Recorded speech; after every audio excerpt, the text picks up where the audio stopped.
হাইরে বাংলাদেশ, এখনো আমাদের প্রবাসী ভাইদের হয়রানি শেষ হয় নাই। এয়ারপোর্টের মধ্যে দেখুন, অনেকে অনেক কিছু হারিয়ে ফেলছে, অনেকে অনেক কিছু খুঁজে পাচ্ছে না। হ্যালো, তুমি আমাদের সকল প্রবাসী ভাইদেরকে হেফাজত করিও, ভালো রাখিও।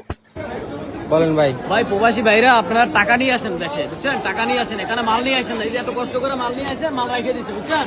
মাল নিয়ে আসেন না, এত কষ্ট টাকা দিয়ে মাল সব রেখে দিচ্ছে খুলে, বুঝছেন? আমি লাকিস পাইতেছি না, 2 ঘন্টা ধরে ঘুরতেছি। এই যে বড় ভাই কি হারাইছে, আপনি কি পান না? লাল ভাইরা ওই যে ভাইয়ের আমার দুইটার একটা ভাই না, ওইও ভাই না, এইও ভাই না। আমার লেগেস কাইটা যা আসলো সামান ভিতরে এই ওদের সামান নিয়ে গেছে মনে করেন। এই যে এটা আমার নিজের টাকা, এটা আমার নিজের লাগেজ। আমার কাইটা সামান টামান নিয়ে গেছে গা। প্রত্যেকটা মানুষ এরকম হয়নি, প্রত্যেকটা মানুষ, একটা মানুষ নেই। দেখেন কতগুলা মানুষ ব্যাগ হারাইলে একজনটা হারাইবো, প্রত্যেকটা মানুষের ব্যাগ হারাইছে। দেখেন অধিকাংশ মানুষের লাগেজ খুলছে। এই সম্ভব কোনোভাবে? এই বাংলাদেশ এয়ারপোর্টের এই অবস্থা। উন্নতি নাকি করছে সরকার, এই উন্নতি করছে এগুলা।